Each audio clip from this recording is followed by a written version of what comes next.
Assalamualaikum warahmatullahi wabarakatuh. Jumpa lagi dengan saya Ferry Irawan pada mata kuliah Sistem Operasi Program Studi Teknik Informatika.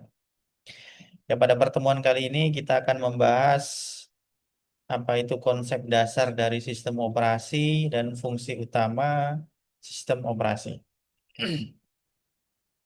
Apa itu sistem operasi? Ya, ini pengertian dasarnya merupakan perangkat lunak inti yang mengelola semua komponen perangkat keras dan memberikan layanan untuk program aplikasi komputer. Ya. Jadi tanpa adanya sistem operasi, ya, komputer itu tidak bisa digunakan. Ya. Jadi sama saja rumah itu belum bisa eh, dimanfaatkan, bahasa sederhana. Kemudian apa itu peran penting dari sistem operasi? Ya, ini bisa bertindak sebagai perantara antara kita user dan mesin guna untuk memudahkan komunikasi atau interaksi ya tanpa perlu memahami detail teknisnya. Jadi ini adalah mempermudah kita ya dalam melakukan pekerjaan ya. Kemudian, ya, kegunaan utama dari sistem operasi ini yaitu mengoptimalkan sumber daya komputasi, kemudian mengatur prioritas tugas dan menangani operasi dasar sistem. Ya, jadi kegunaan ini, ya, ini sangat jelas ya, untuk mengatasi ya, sumber daya komputasi, kemudian mengatur prioritas mana yang akan dikerjakan oleh suatu komputer. Nah, ini sistem operasi ini sebagai jantung pengelola komputer ya. Ini berperan sebagai jembatan ya antara pengguna dan perangkat keras. Ini tanpa adanya sistem operasi, ya, komputer hanyalah sekumpulan komponen elektronik yang tidak dapat digunakan secara efektif. Seperti yang saya bilang tadi ya, eh, tanpa adanya OS atau sistem operasi, ya, komputer ini ya, untuk apa tidak ada gunanya sama sekali. Kemudian yang kedua ini sebagai lapisan perangkat lunak mendasar. Sistem operasi ini mengelola seluruh sumber daya komputer dan menyediakan lingkungan yang memungkinkan program aplikasi dapat berjalan dengan baik. Ya. Jadi sistem operasi ini juga mengatur ya, aplikasi yang kita gunakan ini bisa berjalan sesuai dengan apa yang kita inginkan.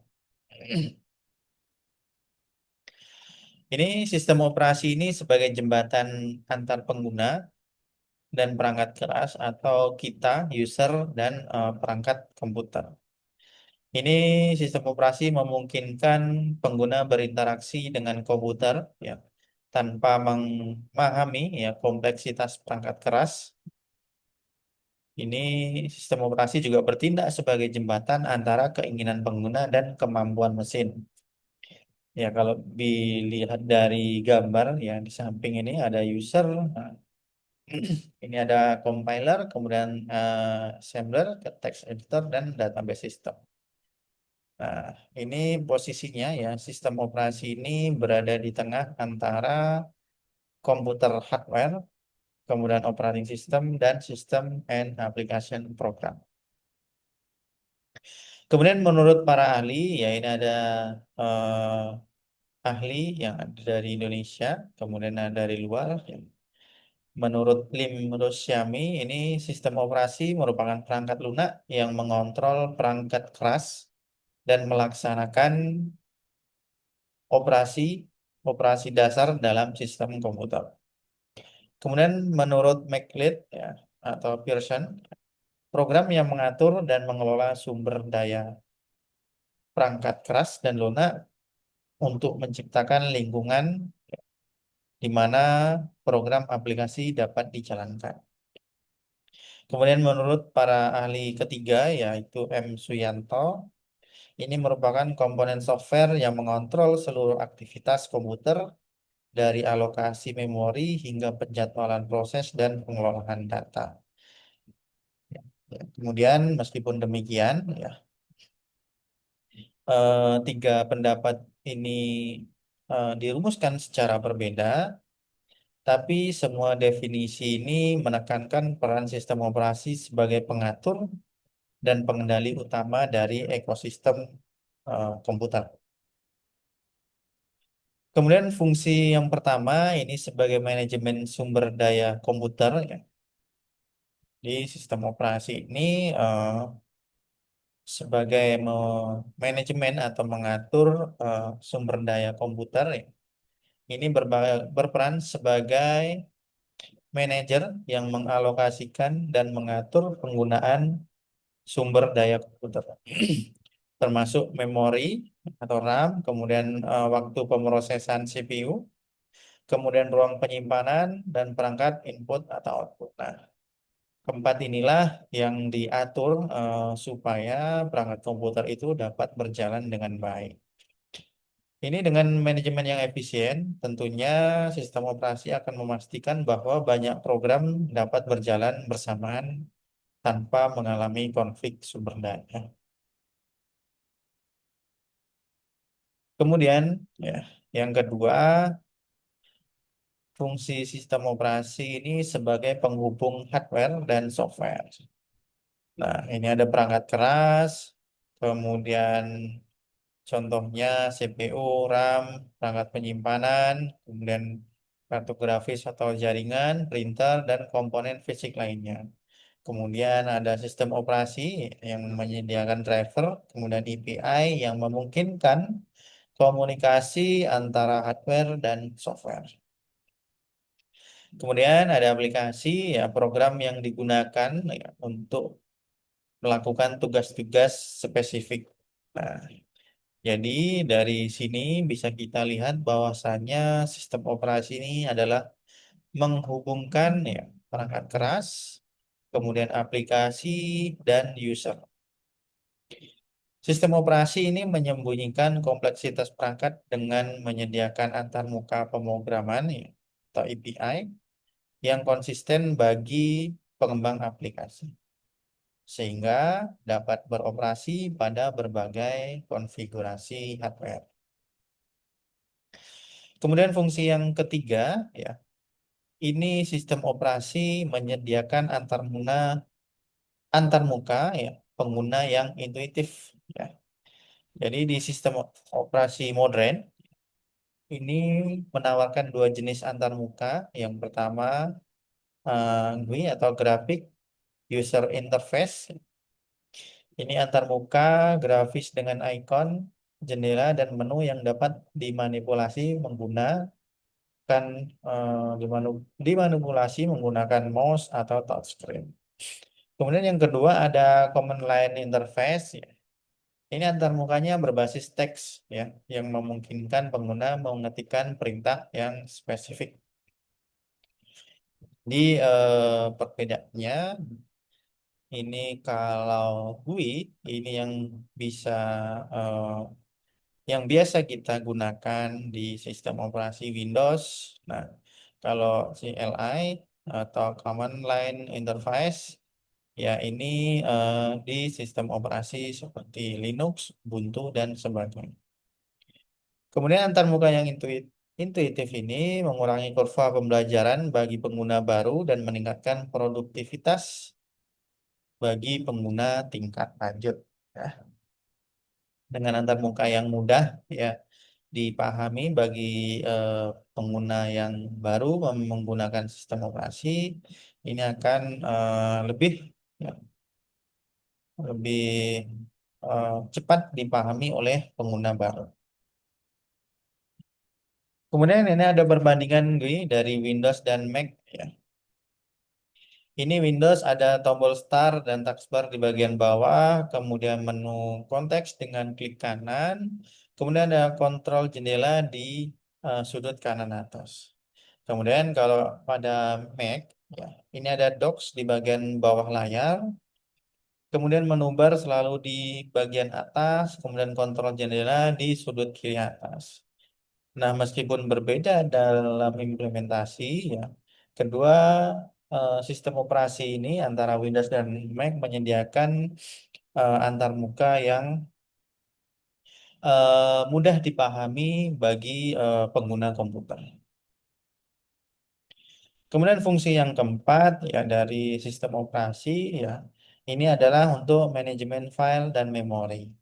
Ya, manajemen file ini apa saja? Yaitu yang pertama untuk mengatur struktur dan organisasi file.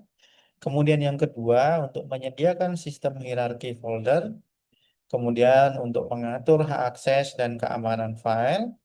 Kemudian mengenangani operasi dasar seperti membuat, membaca, menulis, dan menghapus. Kemudian yang kedua untuk memanajemen memori. Mengalokasikan RAM untuk program yang berjalan. Jadi sistem operasi ini juga mengalokasikan ya dari program-program yang kita buka ini membutuhkan penyimpanan berapa. Kemudian mengalokasikan memori virtual saat RAM tidak cukup. Kemudian yang ketiga menjaga isolasi antar proses agar tidak saling mengatur. Ya. Kemudian yang keempat, mengoptimalkan penggunaan sistem eh, operasi ya atau mengoptimalkan penggunaan memori cache. Kemudian fungsi yang kelima itu adalah menjalankan program secara efisien.